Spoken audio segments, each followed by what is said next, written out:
The Celtics Talk podcast is presented by 24autogroup.com, 11 locations across New England. What's up, everybody? Post-game pod coming to you right after the Celtics take down the Utah Jazz 114-108. Celtics a little shorthanded, no Jayson Tatum, no KP, no Al. But Sam Hauser goes off. 33 points, 11 of 23 shooting, 9 of 19 beyond the three-point arc. Celtics have now won 5 straight. Derek White, 10 assists. Drew doing a little bit of everything. And the Celtics stiff-arming a feisty little Utah team at the finish line of this game. Let's talk about Sam Hauser. So it's been a rough year for Sam, right? Like, starts the year with some back troubles.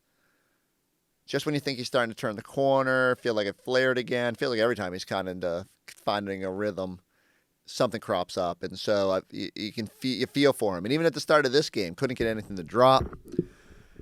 Thinking, man, this is even these nights where they're shorthanded, this is when they really need Sam to sort of carry them a little bit. And man, did the lid come off in the third quarter. It was almost outrageous to watch. Every time he put the ball up, it felt like it was going in. He just the third quarter, 23 points, 7 of 11 shooting, 7 of 10 on 3 points. Sets a new Celtics record for three-pointers in a quarter. He outscored Utah on his own, 23-22. The Celtics actually outscored them 37-22 overall in the frame and helped create the lead that they kind of needed to get to the finish line of this one. Just a much-needed night for Sam Hauser. I'm taping this as our pregame show starts. Our postgame show starts. So I don't know if he's going to get the Tommy Award.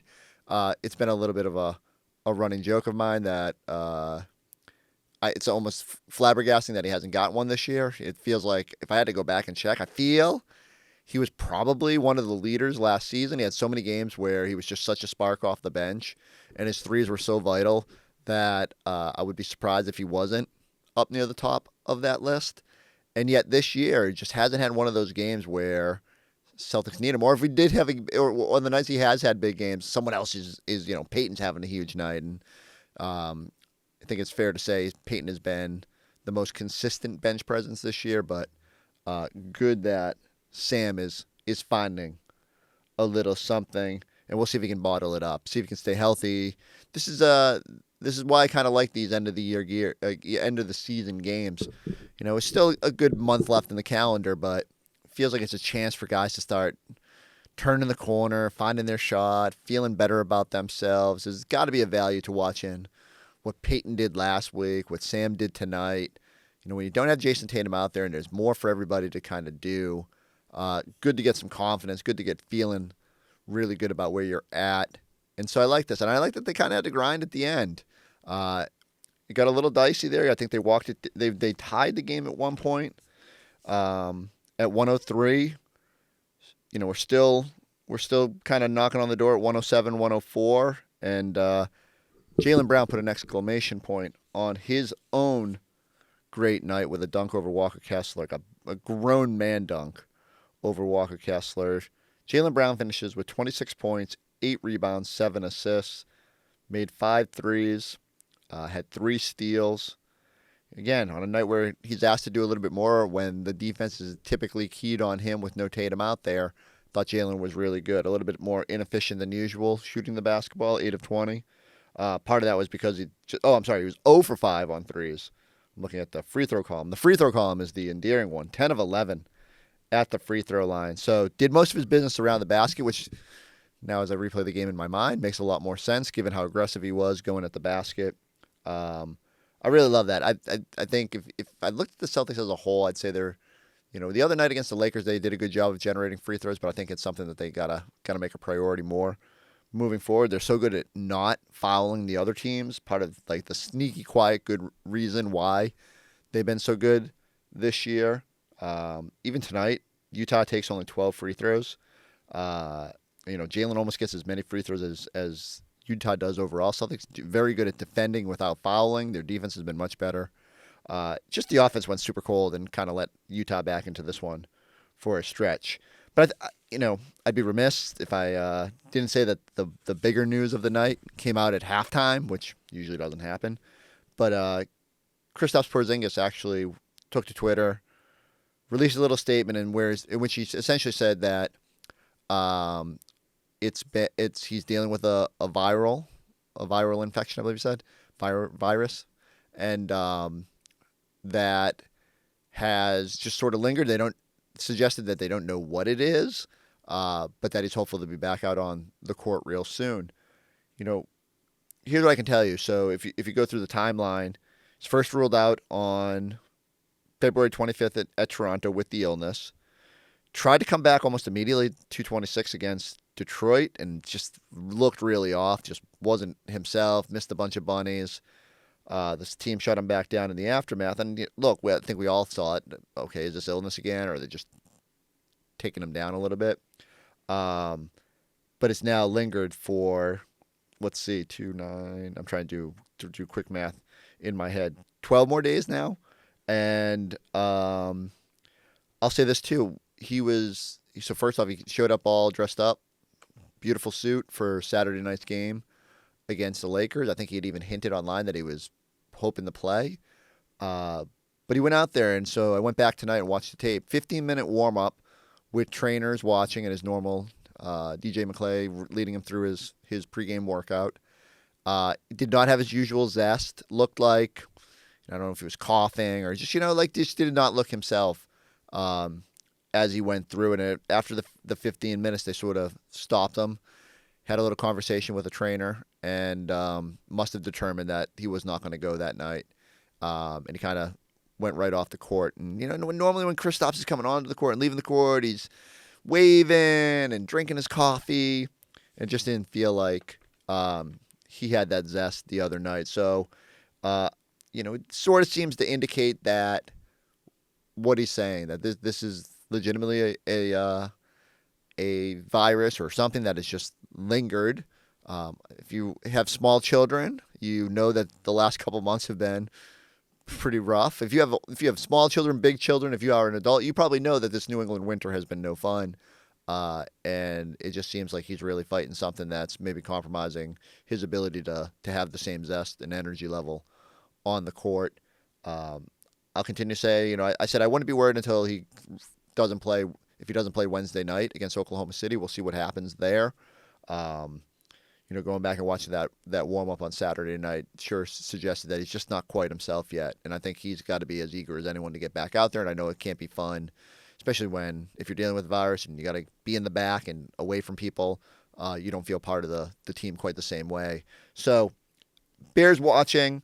I guess the good news within that is that, I said this on pregame, it doesn't seem like it's anything else nefarious. Like, some people started to worry, is this a foot injury? Like, is this something related to the surgery he had this offseason?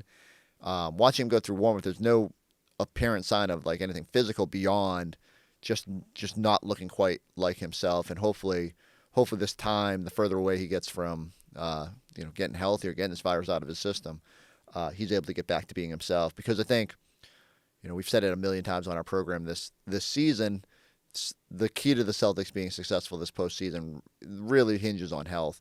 And like last year, you certainly were able to get away with not having him for those stretches. And but he was a big boost there in Game 1 against Dallas, and it was a perpetual storyline after going out in that Miami series. So Bears watching, but hopefully Kristaps get himself healthy. I think for the team as a whole, there's a desire to get see a little bit of everybody together. That's especially that starting five.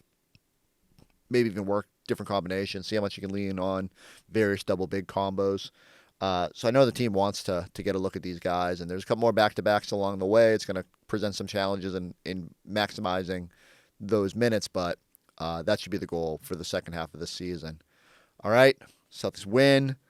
In a minute, we're going to look ahead to OKC, but first, here's a little bit more from our postgame show.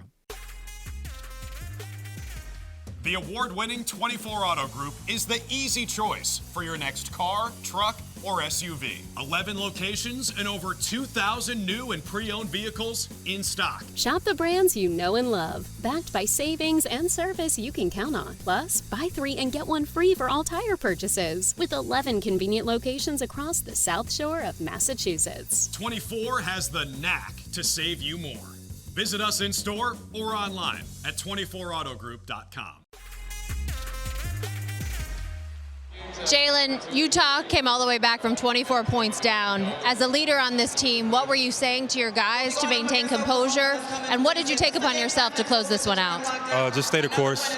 We didn't start off the fourth quarter the best, but we were still able to get it together and pull out a win. How clutch was Drew? That corner 3 and then the shutdown on John Collins. Yeah, I missed a free throw. Try not to do those, but ended up turning into 3, so that was a big shot by Drew. Sam Hauser caught fire in the third with those 7 threes. He finished with a season high.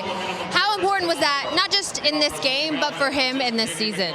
We just sharpening our swords. You know what I mean? We got a lot of great guys on this team, and any given night, you know, we can have guys come and have a big night. So Sam got it going, and we kept finding them, and we look to do that each and every night. You guys have now won 5 straight. What, if anything, can you take about the way you're playing into that big-time matchup Wednesday against OKC? We could still be playing a whole lot better. Tonight was a good competitive night, but we still got room for growth, so that's what we're focused on. Jaylen, thank you. Congrats. Thank you. All right, again, Celtics win at 114-108. Let's get to the drain of the game, presented by John Sewer and Drain Cleaning, the names to know when the drains don't flow.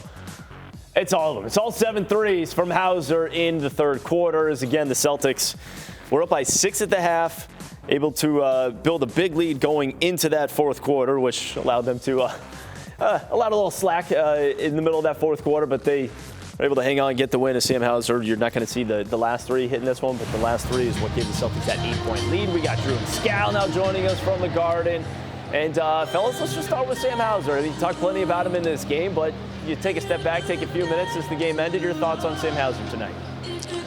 I mean, he asked for it. He said he wanted a Tommy Award. I told him he had to make 5 threes. He made 7. It's good. That's how it works around here. I could be bought if you want. I'll set the bar, and he accomplished it, and he made it happen. We know you can be bought. That's the least surprising thing from tonight. I've got the third quarter only box score here. You think Sam will sign this bad boy for me? Oh, maybe. And I will not put that on eBay. Maybe. I will not put that on eBay. But he was 7 of 10 on threes in the third quarter. No one else from the Celtics even made one. I mean, this is the best three-point shooting team in the NBA. They had one guy make every single 3 in a quarter, and Sam Hauser was just dynamite tonight. So it was fun. You said it during the game, Scott. I feel like we haven't seen that many Hauser eruptions this season. So it was really fun to watch that tonight. We also, by the way, Sam Hauser becomes the first Celtic ever to make 7 threes in any quarter. The record before that was 6. There were a few guys who were tied on that list, but let's go back and look at some of the video we have of one guy who had 6 threes. Thank you, Scal. Look at that. Diming him up. Thank you, Scal. Oh, yeah. Eddie House. Hockey assist. I tell you what, Eddie House played now, he'd have a 12 ball. I guarantee it. I guarantee it. This was back in January 2009. I was reading through some of the headlines. Celtics house still feels right at home in Miami. Yeah, 25 that is points on the night. picture perfect. You remember this Picture game? perfect. Oh, hell yeah, I remember. Look at them hands. See how I put them hands back like that? That's when he's feeling good. This happens the old version. This is a new version where Eddie House be pulling on that coat. That's popping my collar. You know what I mean? I pop my collar every once and again, man. Yeah, but Scal, shout out to you for finding me out there, man, knowing where to pass the ball. No joke. Not a lot of. Oh man, we just lost power. You guys still hear us? Not a lot of big men. Not a lot of big men can get downhill like that. See that second defender and go. I'm just saying. And see, you know, that's just knowing the game because, you know, you baseline drove. What did I do? Baseline drift. You know, just knowing the game. It's high basketball IQ stuff was going on out there. For the people that don't understand, that's what was going on out there. Yeah, and I'm being real. I'm being real. And I don't do this to a lot of old heads. I think a lot of those old heads can't play. But I'm being real. I think Eddie would have a 14 ball, like up there with Klay Thompson if he played in today's game. I really believe that. I do too. I know you do. You probably think you break his record. No, for sure. That night was 6 threes in the second quarter for Eddie House back in 2000. That was a hell of a night before that night, though. I'm telling you that in Miami. You know me. Hey, when we go to Miami, I go to bed because I might get some burn that next night. We'll get to that in Celtics post. I was up all night. We'll get into that. It felt like all night going back before the game started. We just wanted to get to Oklahoma City. So now Oklahoma City, here we go, 2 nights from now. Got them coming into TD Garden. Your thoughts on the matchup, Scal? Well, number one thing, we have to be able to score. And they guard, and they block shots. And I know we're a prolific offensive team, but they're the most handsy team in the NBA. But when you shoot it, they pull their hands back. So we're going to have to handle that defense. And then I think for them, it's just handling SGA. He's relentless. He never gets tired. He goes anywhere he wants to on the floor. To me, those are the two things that really stand out. Containing SGA and not allowing him to get in that flow. And then we got to be able to handle their defensive pressure. You know what, Scal, I think the way we handle their defensive pressure, I think we got to play with more pace. I don't think we could come out. I think if we play with pace, we could put them in vulnerable situations where we could take advantage and have better matchups, when we pass and put them in rotation. I think if we allow them to set their defense, be handsy, be physical with us, that's going to be an issue because they have the reputation of being a great defensive team, so they're going to get away with a lot of physicality. I think if we play a little quicker at times, it doesn't have to be all the time, but playing with pace, to me, I think that's the way that we could put them on their heels because then that's also going to drain them guys on the defensive end and put SGA in. So why are you laughing, Drew? Come on, man. It's just because our lights keep going on and off. I'm trying to listen. It's just distracting. Okay, but and put them in some put SGA in some actions to make him play defense as well at times. So I think that's got to be part of the approach. How you feel about that? I mean, I think you got to. I've never seen him get tired. He can really guard. I don't know if they have a defensive weakness, but I do agree with you. Like, attacking early, one thing they did in the first half down to Oklahoma City was those early post-ups that you like. Whoever's the first guy out, whether it be Jaylen Brown, Jayson Tatum, they're getting out, they're running, they're going with the early post-ups, and then from there, they're operating quick. If OKC collapses, which they do with their bigs, we can spray it out and get wide open shots. Let me tell you who's going to have an unreal game for us to win.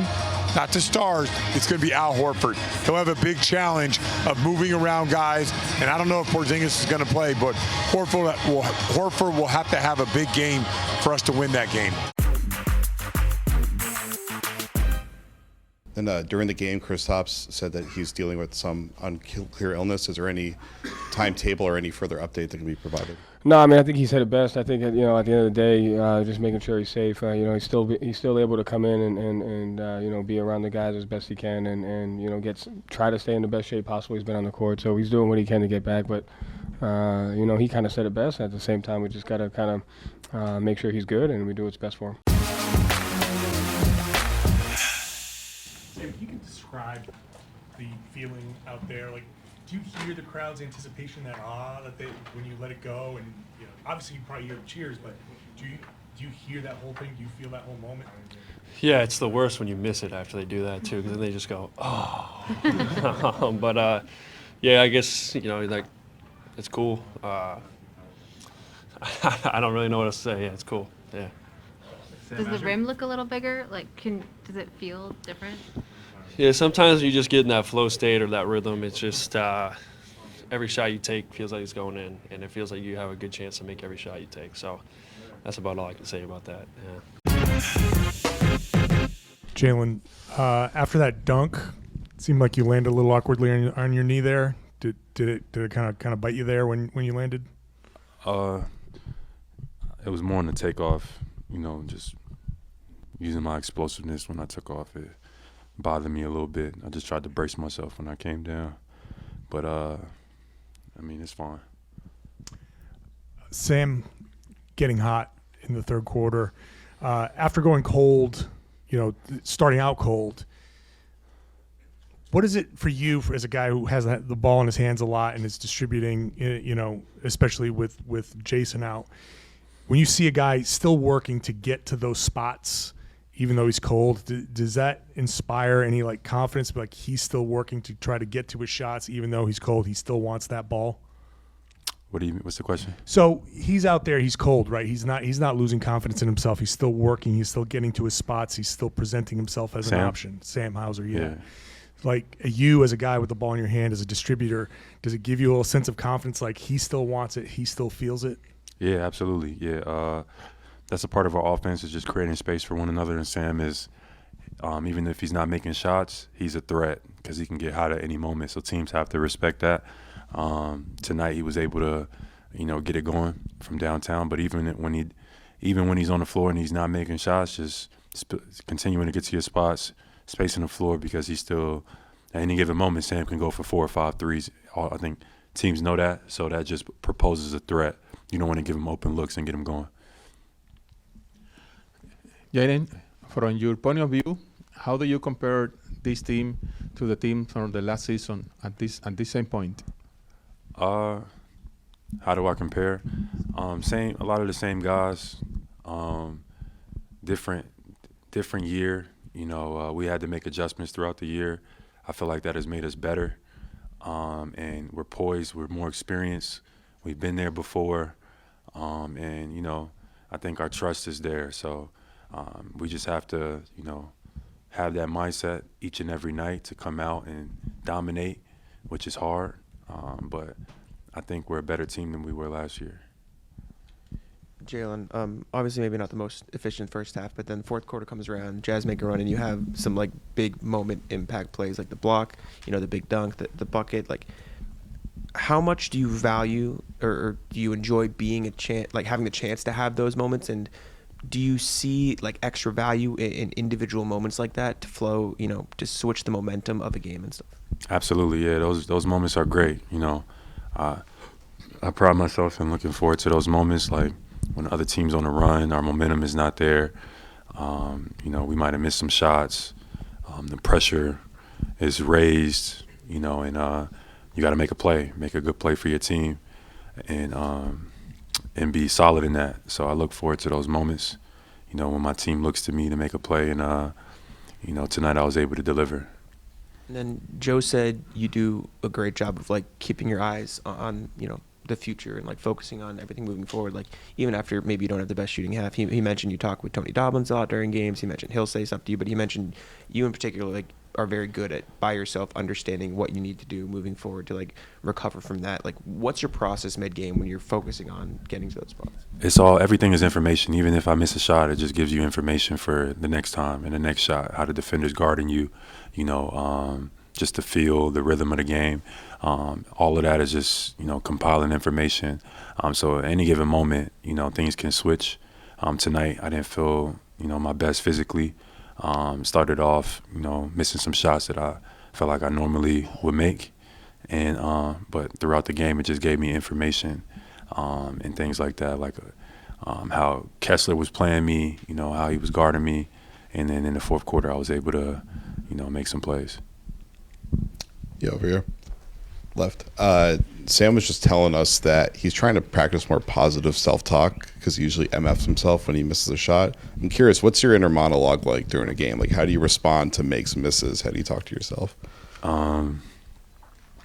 It's the same. Nothing, no response, no, you just got to move on to the next, almost like it didn't even happen. Obviously, you want to, you're aware of time and score. You want to have a pace on what's a good shot, what's a bad shot. But for the most part, it's on to the next for me. Just short-term memory, and have full confidence every time they leave your hand. Jaylen, is this the part of the season where you guys don't want to skip steps, but you can see the playoffs, you can see it. It's a month away or plus.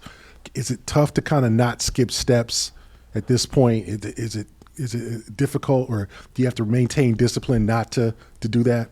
No, I think we moved past that part of the season. I think this is moving into the best time of year. This is like where the festivities are getting ready to begin. If anything, the excitement is starting to build, and you see guys are playing well. We're sharpening our tools. We got guys at the next guy up kind of mentality. A couple games ago it was D. White and Peyton that both went for 40. Tonight, Sam Hauser goes for 30, gets 9 threes. We sharpening our tools, and we're getting ready for the most exciting time of the year.